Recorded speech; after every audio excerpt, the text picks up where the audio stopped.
नमस्कार। प्रस्तुत है मुंशी प्रेमचंद जी की रचना मृतक भोज।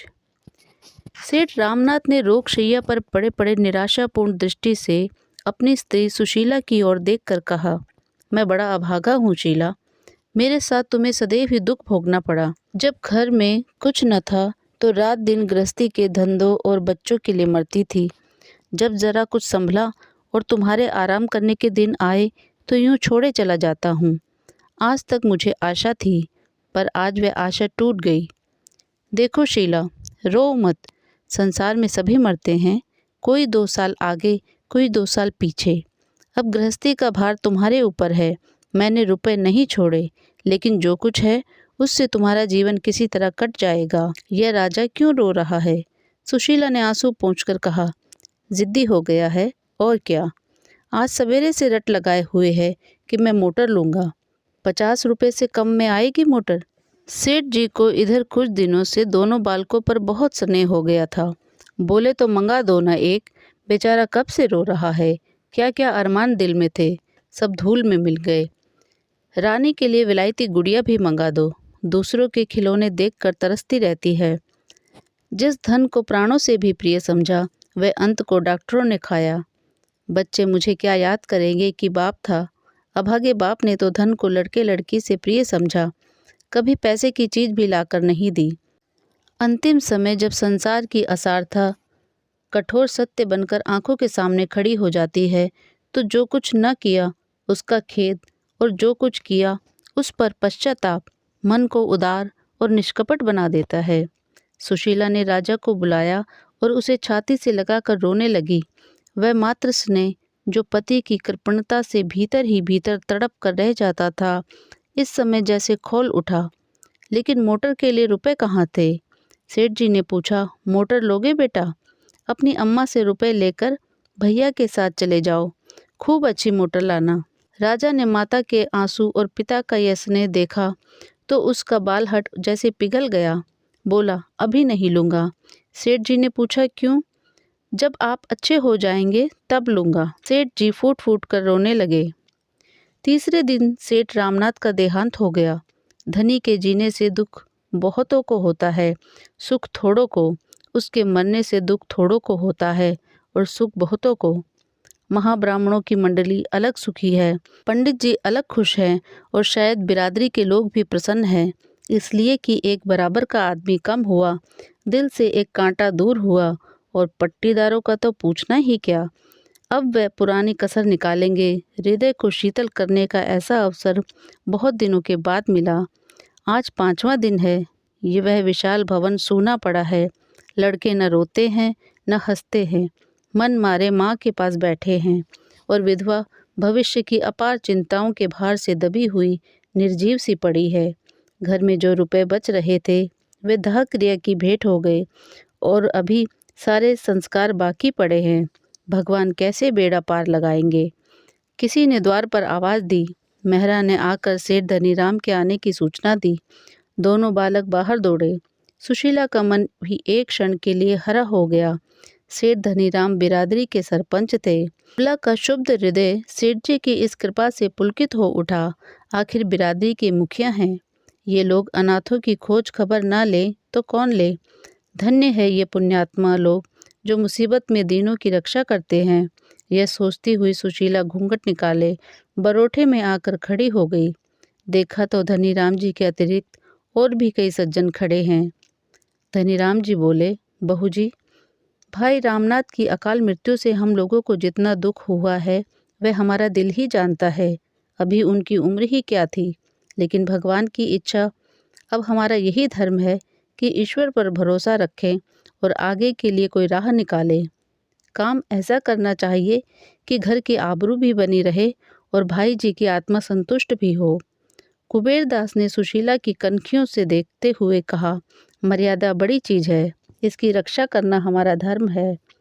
लेकिन कमली के बाहर पांव निकालना भी तो उचित नहीं। कितने रुपए हैं तेरे पास बहू? क्या कहा? कुछ नहीं। सुशीला, घर में रुपए कहाँ हैं सेठ जी? जो थोड़े बहुत हैं वे बीमारी में उठ गए। धनीराम, तो यह नई समस्या खड़ी हुई। ऐसी दशा में हमें क्या करना चाहिए कुबेरदास जी? कुबेरदास, जैसे हो भोज तो करना ही पड़ेगा। हाँ, अपनी सामर्थ्य देखकर काम करना चाहिए। मैं कर्ज लेने को ना कहूँगा। हाँ, घर में जितने रुपयों का प्रबंध हो सके उसमें हमें कोई कसर न छोड़नी चाहिए। मृत जीव के साथ भी तो हमारा कुछ कर्तव्य है। अब तो वह फिर कभी ना आएंगे, उससे सदैव के लिए नाता टूट रहा है, इसलिए सब कुछ हैसियत के मुताबिक होना चाहिए। ब्राह्मणों को तो भोज देना ही पड़ेगा, जिससे कि मर्यादा का निर्वाह हो।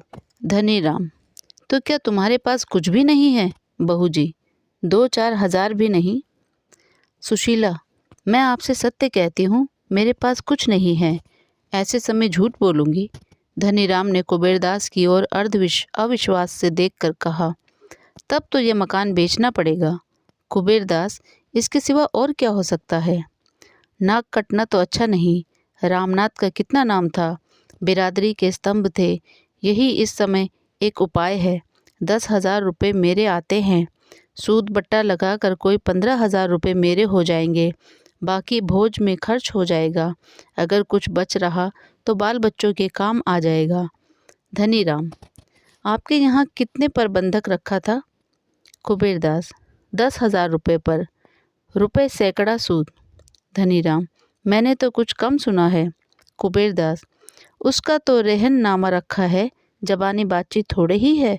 2-4 हजार के लिए झूठ नहीं बोलूँगा। धनीराम: नहीं नहीं, ये मैं कब कहता हूँ। तो तूने सुन लिया बाई, पंचों की सलाह है कि मकान बेच दिया जाए। सुशीला का छोटा भाई संतलाल भी इसी समय आ पहुंचा। यह अंतिम वाक्य उसके कान में पड़ गया। बोल उठा, किस लिए मकान बेच दिया जाए? बिरादरी के भोज के लिए? बिरादरी तो खा पी कर रहा लेगी, इन अनाथों की रक्षा कैसे होगी? इनके भविष्य के लिए भी तो कुछ सोचना चाहिए। धनीराम ने कोप भरी आंखों से देखकर कहा, आपको इन मामलों में टांग अड़ाने का कोई अधिकार नहीं। केवल भविष्य की चिंता करने से काम नहीं चलता। मृतक का पीछा भी किसी तरह सुधरना ही पड़ता है। आपका क्या बिगड़ेगा? हंसी तो हमारी होगी। संसार में मर्यादा से प्रिय कोई वस्तु नहीं। मर्यादा के लिए प्राण तक दे देते हैं। जब मर्यादा ही न रही तो क्या रहा? अगर हमारी सलाह पूछोगे तो हम यही कहेंगे, आगे बाई का अख्तियार है, जैसा चाहे करे, पर हमसे कोई सरोकार न रहेगा। चलिए कुबेरदास जी, चल। सुशीला ने भयभीत होकर कहा, भैया की बातों का विचार न कीजिए, इनकी तो यह आदत है। मैंने तो आपकी बात नहीं टाली। आप मेरे बड़े हैं, घर का हाल आपको मालूम है। मैं अपने स्वामी की आत्मा को दुखी करना नहीं चाहती, लेकिन जब उनके बच्चे ठोकरें खाएंगे तो क्या उनकी आत्मा दुखी न होगी? बेटी का ब्याह करना ही है, लड़के को पढ़ाना लिखाना है ही। ब्राह्मणों को खिला दीजिए, लेकिन बिरादरी करने में मुझ में सामर्थ्य नहीं है। दोनों महानुभावों को जैसे थप्पड़ लगी। इतना बड़ा अधर्म, भला ऐसी बात भी जबान से निकाली जाती है? पंच लोग अपने मुंह में कालिख न लगने देंगे। दुनिया विधवा को न हंसेगी, हंसी होगी पंचों की। यह जग हंसाई वे कैसे सह सकते हैं? ऐसे घर के द्वार पर झांकना भी पाप है। सुशीला रोकर बोली, मैं अनाथ हूँ, नादान हूँ, मुझ पर क्रोध न कीजिए। आप लोग ही मुझे छोड़ देंगे तो मेरा कैसे निर्वाह होगा? इतने में 2 महाशय और आ बिराजे, एक बहुत मोटे और दूसरे बहुत दुबले, नाम भी गुणों के अनुसार ही, भीमचंद और दुर्बलदास। धनीराम ने संक्षेप में यह परिस्थिति उन्हें। दुर्बलदास ने सहृदयता से कहा, तो ऐसा क्यों नहीं करते कि हम लोग मिलकर कुछ रुपए दे दें। जब इसका लड़का सयाना हो जाएगा तो रुपए मिल ही जाएंगे। अगर ना भी मिले तो एक मित्र के लिए कुछ बल खा जाना कोई बड़ी बात नहीं। संतलाल ने प्रसन्न होकर कहा, इतनी दया आप करेंगे तो क्या पूछना। कुबेरदास त्योरियां चढ़ाकर बोले, तुम तो बेसिर पैर की बातें करने लगे दुर्बलदास जी। इस भगत के बाजार में किसके पास फालतू रुपए रखे हैं? भीमचंद, सो तो ठीक है, बाजार की ऐसी मंदी तो कभी देखी नहीं, पर निवाह तो करना चाहिए। कुबेरदास अकड़ गए। वह सुशीला के मकान पर दांत लगाए हुए थे। ऐसी बातों से उनके स्वार्थ में बाधा पड़ती थी। वह अपने रुपए अब वसूल करके छोड़ेंगे। भीमचंद ने उन्हें किसी तरह सचेत किया, लेकिन भोज तो देना ही पड़ेगा। उस कर्तव्य का पालन न करना समाज की नाक कटना है। सुशीला ने दुर्बल दास में सहृदयता का आभास देखा। उनकी ओर दीन नेत्रों से देखकर बोली, मैं आप लोगों से बाहर थोड़े ही हूँ। आप लोग मालिक हैं, जैसा उचित समझे वैसे करें। दुर्बल दास, तेरे पास कुछ थोड़े बहुत गहने तो होंगे भाई। हाँ, गहने हैं, आधे तो बीमारी में बिक गए, आधे बचे हैं। सुशीला ने सारे गहने लाकर पंचों के सामने रख दिए, पर यह तो मुश्किल से 3,000 में उठेंगे। सुशीला ने सारे गहने लाकर पंचों के सामने रख दिए, पर यह तो मुश्किल से 3,000 में उठेंगे। दुर्बल दास ने पोटली को हाथ में तोल कर कहा, 3,000 को कैसे जाएंगे, मैं 3,500 दिला दूंगा। भीमचंद ने फिर पोटली को तोल कर कहा, मेरी बोली 4,000 की है। कुबेरदास को मकान की बिक्री का प्रश्न छेड़ने का अवसर फिर मिला। 4,000 ही में क्या हुआ जाता है, बिरादरी का भोज है या दोष मिटाना है। बिरादरी में कम से कम 10,000 का खर्चा है, मकान तो निकालना ही पड़ेगा। संतलाल ने होठ चबा कर कहा, मैं कहता हूँ आप लोग क्या इतने निर्दयी हैं? आप लोगों को अनाथ बालकों पर भी दया नहीं आती? क्या उन्हें रास्ते का भिखारी बनाकर छोड़ेंगे? लेकिन संतलाल की फरियाद पर किसी ने ध्यान न दिया। मकान की बातचीत अब नहीं टाली जा सकती।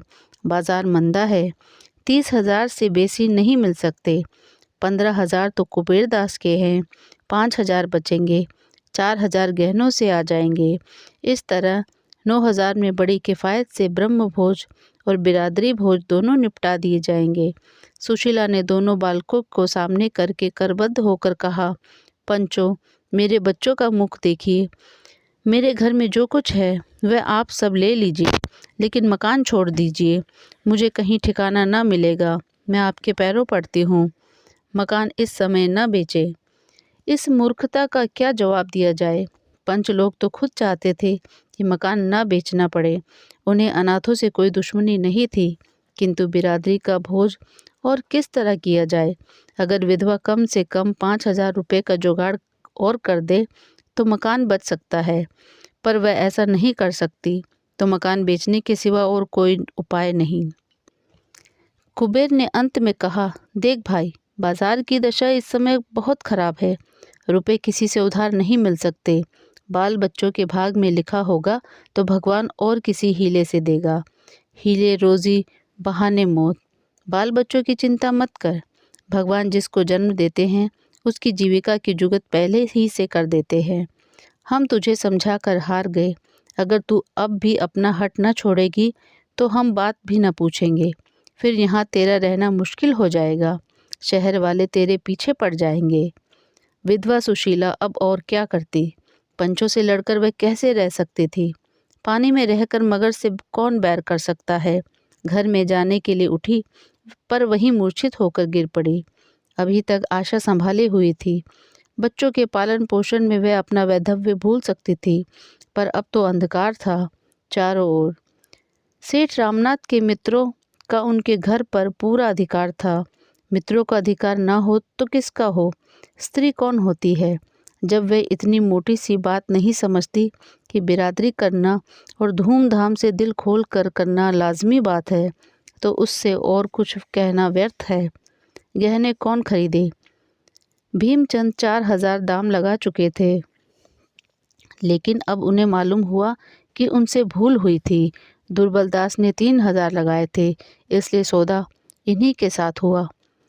इस बात पर दुर्बलदास और भीमचंद में तकरार भी हो गई, लेकिन भीमचंद को मुंह की खानी पड़ी।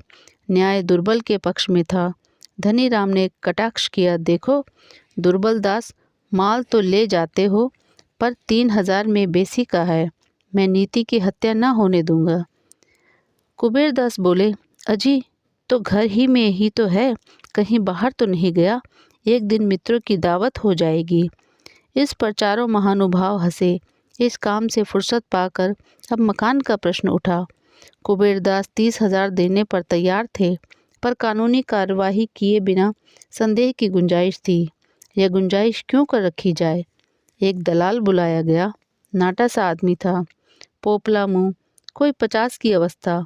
नाम था चोखेलाल। कुबेरदास ने कहा, चोखेलाल जी से हमारी 30 साल की दोस्ती है। आदमी क्या रत्न है। भीमचंद, देखो चोखेलाल, हमें यह मकान बेचना है। इसके लिए कोई अच्छा ग्राहक लाओ, तुम्हारी दलाली पक्की। कुबेरदास, बाजार का हाल अच्छा नहीं है, लेकिन फिर भी हमें तो यह देखना पड़ेगा कि रामनाथ के बाल बच्चों को टोटा न हो। कान में 30 से आगे न जाना। कुबेरदास, बाजार का हाल अच्छा नहीं है, लेकिन फिर भी हमें यह तो देखना पड़ेगा कि रामनाथ के बाल बच्चों को टोटा न हो। 30 से आगे न जाना। भीमचंद, देखिए कुबेरदास, यह अच्छी बात नहीं है। कुबेरदास, तो मैं क्या कर रहा हूँ? मैं तो यही कह रहा हूँ कि अच्छे दाम लगवाना। चोखेलाल, आप लोगों को मुझसे यह कहने की ज़रूरत नहीं, मैं अपना धर्म समझता हूँ। रामनाथ जी मेरे भी मित्र थे। मुझे यह भी मालूम है कि इस मकान के बनवाने में 1 लाख से कम एक पाई भी नहीं लगे। लेकिन बाजार का हाल क्या आप लोगों से छिपा है? इस समय इसके 25,000 से बेसी नहीं मिल सकते। सुबीते से तो कोई ग्राहक से 10-5,000 और मिल जाएंगे, लेकिन इस समय तो कोई ग्राहक भी मुश्किल से मिलेंगे। लो, दही और लाव दही की बात।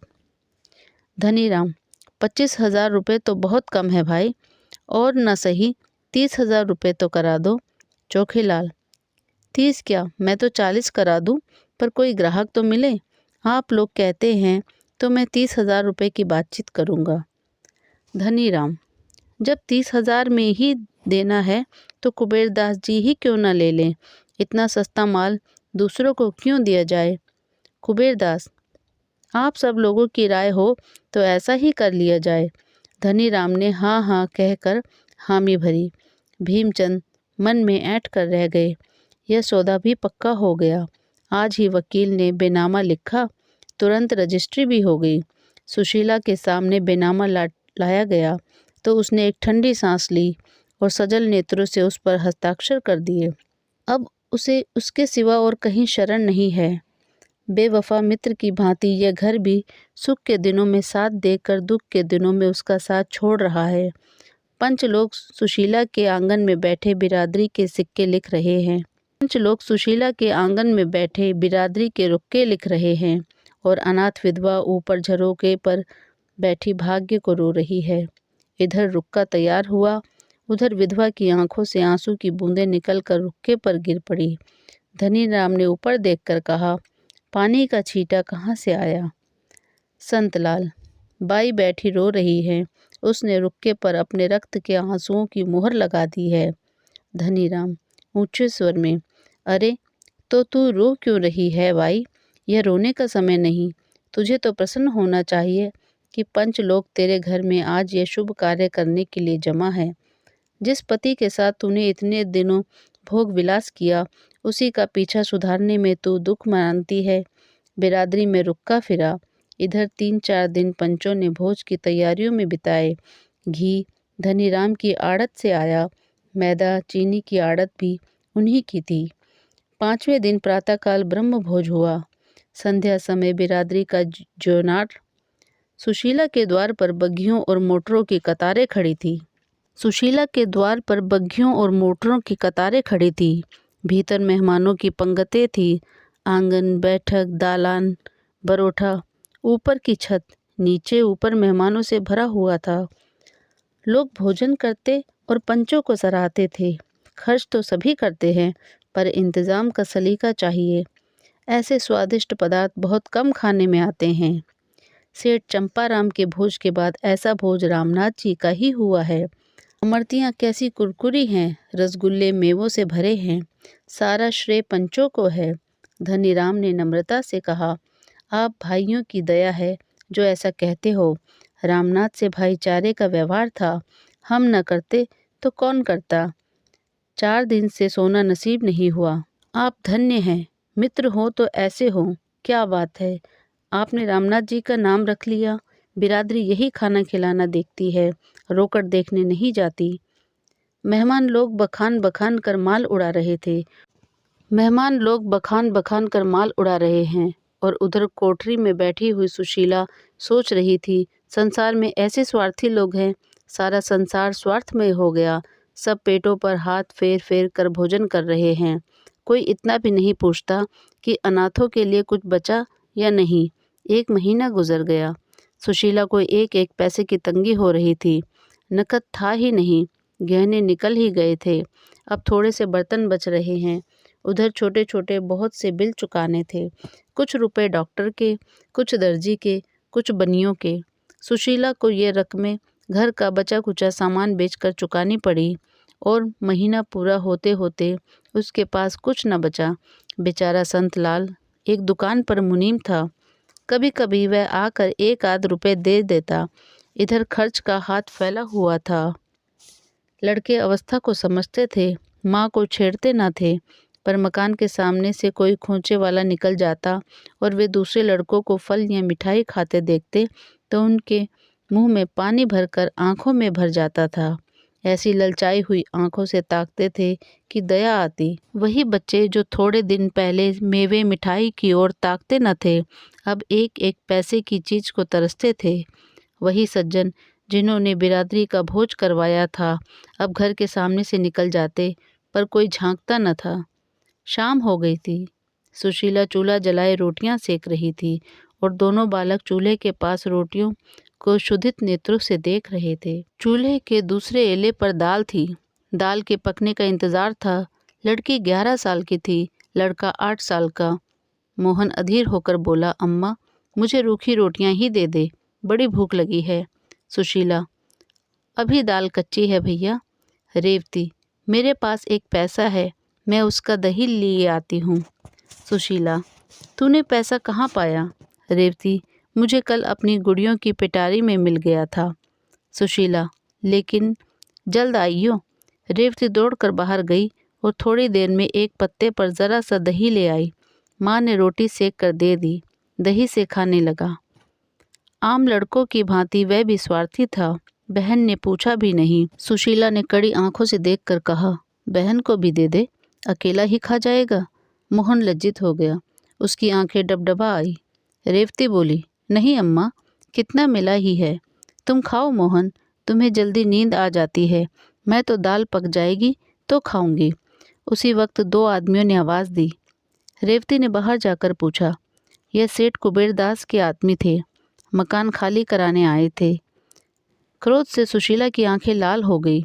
बरोठे में आकर कहा, अभी मेरे पति को पीछे हुए महीना भी नहीं हुआ, मकान खाली कराने की धुन सवार हो गई। मेरा 50,000 का घर 30,000 में ले लिया, 5,000 सूद के उड़ाए, फिर भी तस्कीन नहीं होती। कह दो मैं अभी खाली नहीं करूँगी। मुनीम ने नम्रता से कहा, बाई जी, मेरा क्या अख्तियार है, मैं तो केवल संदेशिया हूँ। जब चीज़ दूसरे की हो गई तो आपको छोड़नी ही पड़ेगी, झंझट करने से क्या मतलब। सुशीला भी समझ गई, ठीक ही कहता है, गाय हत्या के बल के दिन खेती चरेगी। नर्म होकर बोली, सेठ जी से कहो मुझे 10-5 दिन की मोहलत दे। लेकिन नहीं, कुछ मत कहो। क्यों 5-10 दिन के लिए किसी का एहसान लूँ? मेरे भाग्य में इस घर में रहना लिखा होता तो निकलता ही क्यों? मुनीम ने पूछा, तो कल सवेरे तक खाली हो जाएगा? सुशीला, हाँ हाँ कहती तो हूँ, लेकिन सवेरे तक क्यों, मैं अभी खाली किए देती हूँ। मेरे पास कौन सा बड़ा सामान ही है, तुम्हारे सेठ जी का रात भर का किराया मारा जाएगा। जाकर ताला वाला लाओ या लाए हो?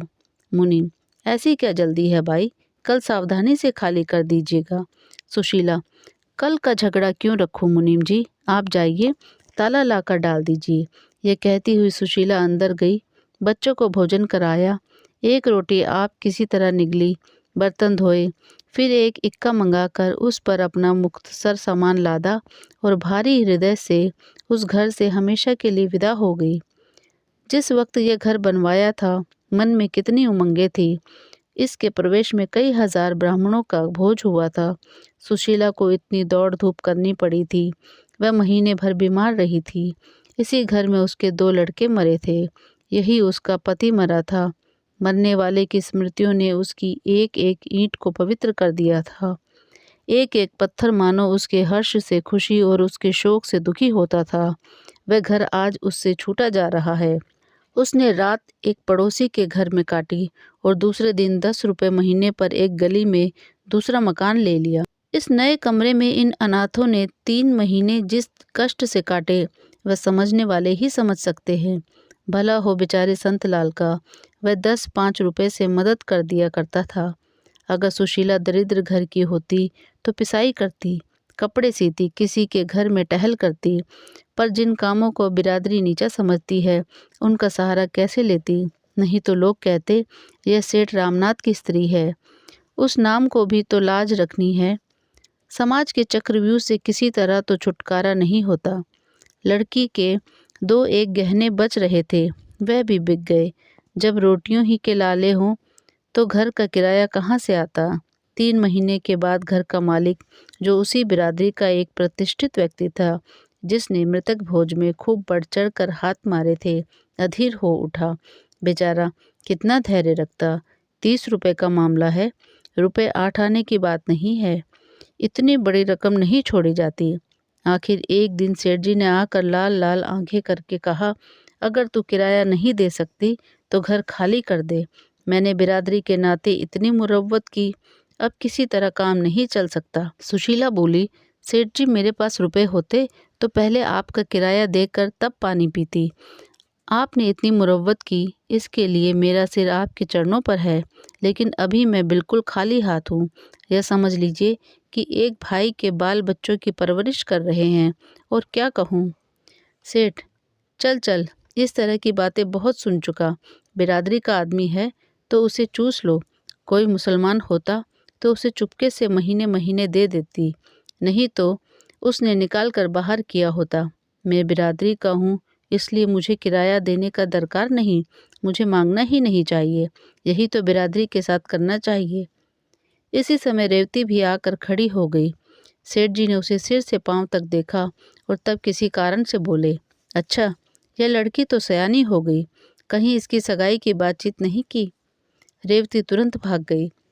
सुशीला ने इन शब्दों में आत्मीयता की झलक पाकर पुलकित कंठ से कहा, अभी तो कहीं बातचीत नहीं हुई सेठ जी, घर का किराया तक तो अदा नहीं कर सकती, सगाई क्या करूंगी, फिर अभी छोटी सी भी तो है।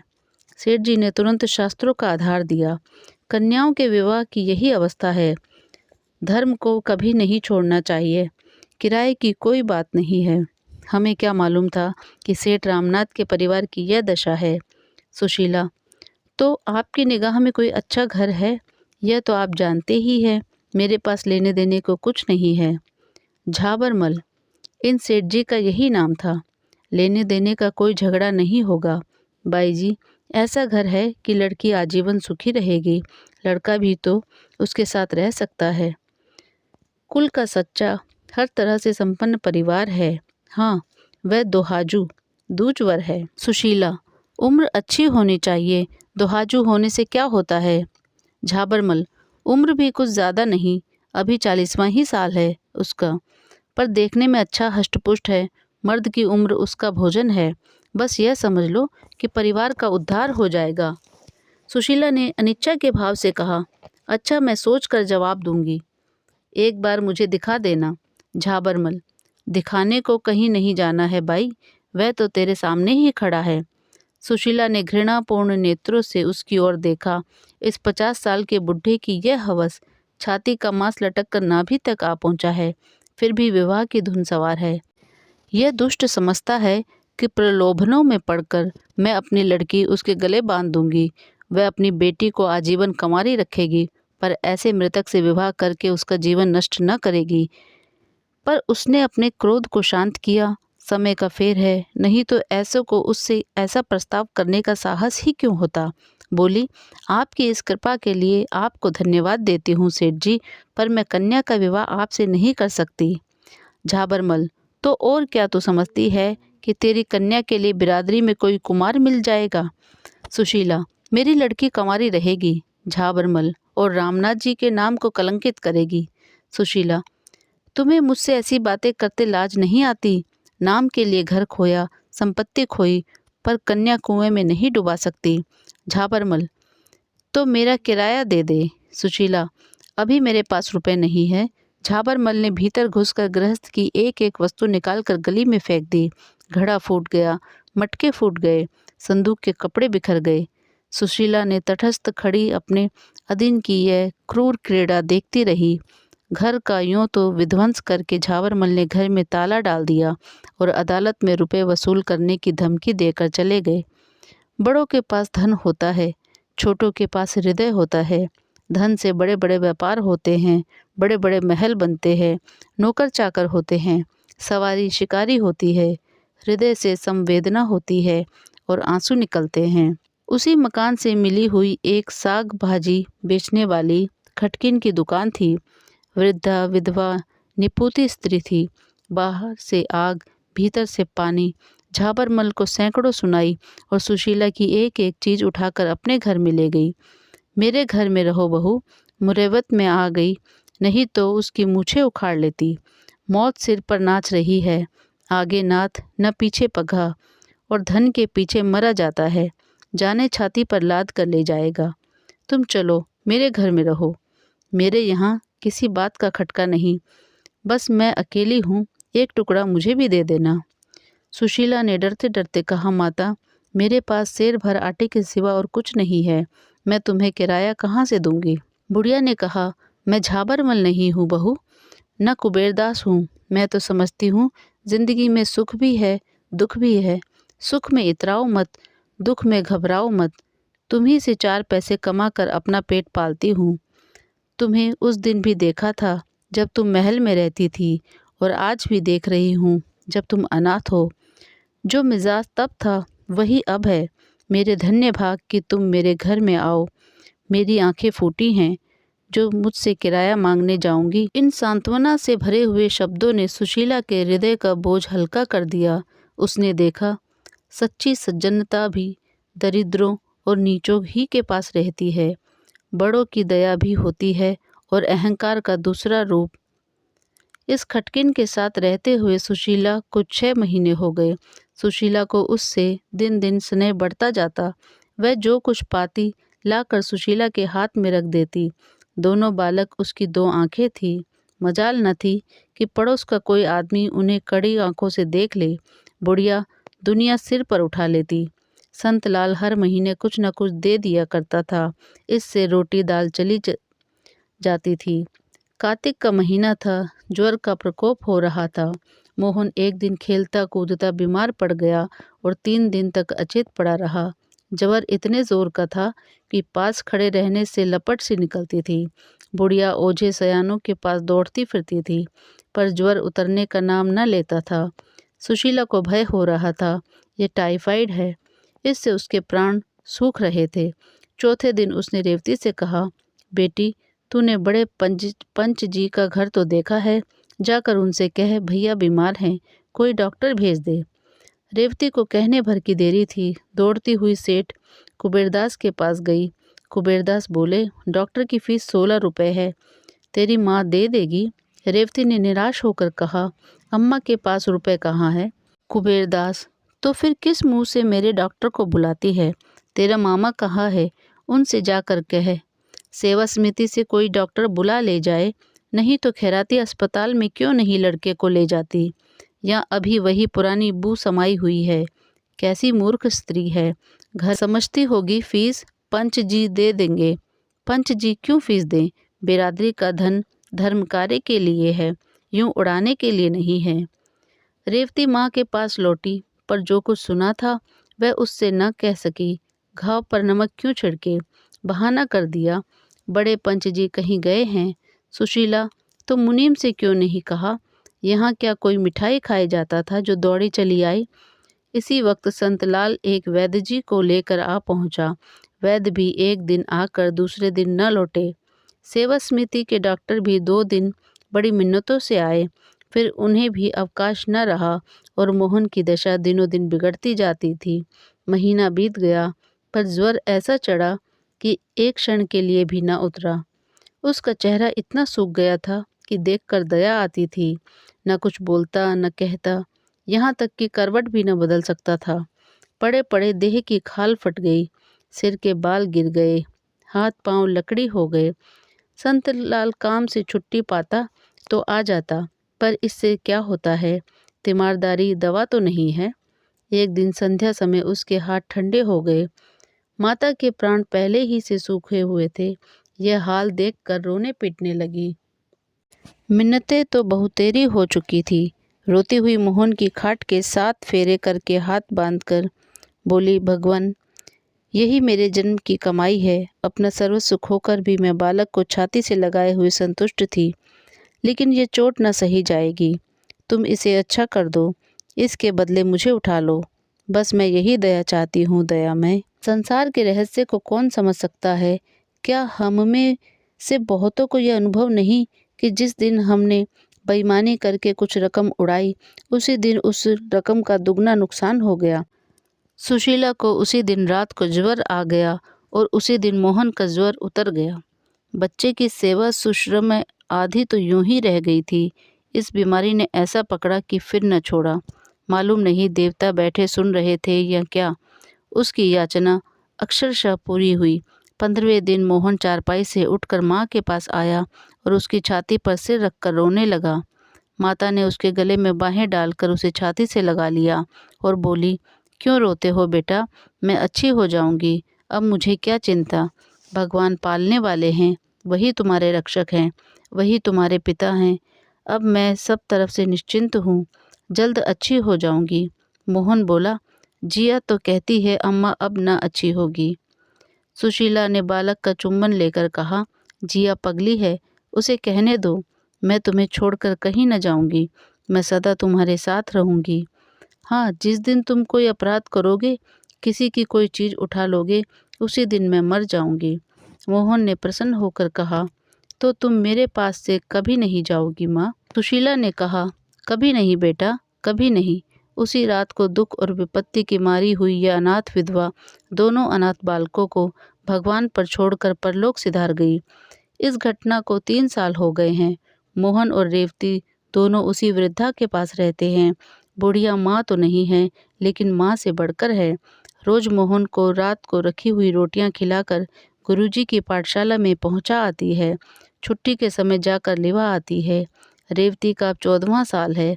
वह घर का सारा काम, पीसना, कूटना, चौका बर्तन, झाड़ू बुहारू करती है। बुढ़िया सौदा बेचने चली जाती है तो वह दुकान पर भी आ बैठती है। एक दिन बड़े पंच सेठ कुबेरदास ने उसे बुला भेजा और बोले, तुझे दुकान पर बैठते शर्म नहीं आती? सारी बिरादरी की नाक कटा रही है। खबरदार जो कल से दुकान पर बैठी। मैंने तेरे पाणी ग्रहण के लिए झाबरमल जी को पक्का कर लिया है। सेठानी ने समर्थन किया। तू अब सयानी हुई बेटी, अब तेरा इस तरह बैठना अच्छा नहीं। लोग तरह तरह की बातें करने लगते हैं। सेठ झाबरमल तो राजी ही न होते थे। हमने बहुत कह सुनकर राजी किया है। बस समझ ले कि रानी हो जाएगी। लाखों की संपत्ति है, लाखों की। तेरे धन्य भाग कि ऐसा वर मिला। तेरा छोटा भाई है, उसको भी कोई दुकान करा दी जाएगी। सेठ, बिरादरी की कितनी बदनामी है। सेठानी है ही। रेवती ने लज्जित होकर कहा, मैं क्या जानूं, आप मामा से कहें। सेठ, वह कौन होता है? टके पर मुनीमी करता है, उससे मैं क्या पूछूं? मैं बिरादरी का पंच हूँ, मुझे अधिकार है। जिस काम से बिरादरी का कल्याण देखूं वह करूं। मैंने और पंचों से राय ले ली है, सब मुझसे सहमत हैं। अगर तू यूँ नहीं मानेगी तो हम अदालती कार्यवाही करेंगे। तुझे खर्च बरच का काम होगा, यह लेती जा। यह कहते हुए उन्होंने 20 रुपए के नोट रेवती की तरफ फेंक दिए। रेवती ने उठाकर वहीं पुर्जे पुर्जे कर डाले और तमतमाए मुख से बोली, बिरादरी ने तब हम लोगों की बात न पूछी जब हम रोटियों के मोहताज थे। मेरी माता मर गई, कोई झांकने तक न आया। मेरा भाई बीमार हुआ, किसी ने खबर तक न ली। ऐसी बिरादरी की मुझे परवाह नहीं है। रेवती चली गई तो झाबरमल कोठरी से निकल कर आए। चेहरा उदास था। सेठानी ने कहा, लड़की बड़ी घमंडी है, आँख का पानी मर गया है। झाबरमल, 20 रुपए खराब हो गए, ऐसा फाड़ा है कि जुड़ भी नहीं सकते। कुबेरदास, तुम घबराओ नहीं, मैं इसे अदालत से ठीक करूँगा। जाती कहाँ है? झाबरमल, अब तो आपका ही भरोसा है। बिरादरी के बड़े पंच की बात कहीं मिथ्या हो सकती है। रेवती नाबालिग थी, माता पिता नहीं थे। ऐसी दशा में पंचों का उस पर पूरा अधिकार था। वह बिरादरी के दबाव में नहीं रहना चाहती है, न चाहे। कानून बिरादरी के अधिकार की उपेक्षा न कर सकता। संतलाल ने यह माजरा सुना तो दांत पीसकर बोले, न जाने इस बिरादरी का भगवान कब अंत करेंगे। रेवती, क्या बिरादरी मुझे ज़बरदस्ती अपने अधिकार में ले सकती है? संतलाल: हाँ बेटी, धनिकों के हाथ में तो कानून भी है। रेवती: मैं कह दूंगी कि मैं उनके पास नहीं रहना चाहती। संतलाल: तेरे कहने से क्या होगा, तेरे भाग्य में यही लिखा है, तो किसका बस है। मैं जाता हूँ बड़े पंच के पास। रेवती: नहीं मामा जी, तुम कहीं न जाओ। जब भाग्य ही का भरोसा है तो जो कुछ भाग्य में लिखा होगा वह होगा। रात तो रेवती ने घर में काटी, बार बार निद्रा मगन भाई को गले लगाती। यह अनाथ अकेला कैसे रहेगा, यह सोचकर उसका मन कातर हो जाता। पर झाबरमल की सूरत याद करके उसका संकल्प दृढ़ हो जाता। प्रातःकाल रेवती गंगा स्नान करने गई। ये इधर कई महीनों से उसका नित्य का नियम था। आज जरा अंधेरा था, पर यह कोई संदेह की बात न थी। संदेह तब हुआ जब 8 बज गए और वह लौट कर न आई। तीसरे पहर सारी बिरादरी में खबर फैल गई। सेठ रामनाथ की कन्या गंगा में डूब गई, उसकी लाश पाई गई। कुबेरनाथ ने कहा, चलो अच्छा हुआ, बिरादरी की बदनामी तो न होगी। झाबरमल ने दुखी मन से कहा, मेरे लिए अब कोई और उपाय कीजिए। उधर मोहन सिर पीट पीट कर रो रहा था और बुढ़िया उसे गोद में लिए समझा रही थी, बेटा, उस देवी के लिए क्यों रोते हो? जिंदगी में उसके दुख ही दुख था। अब वह अपनी माँ की गोद में आराम कर रही है। धन्यवाद।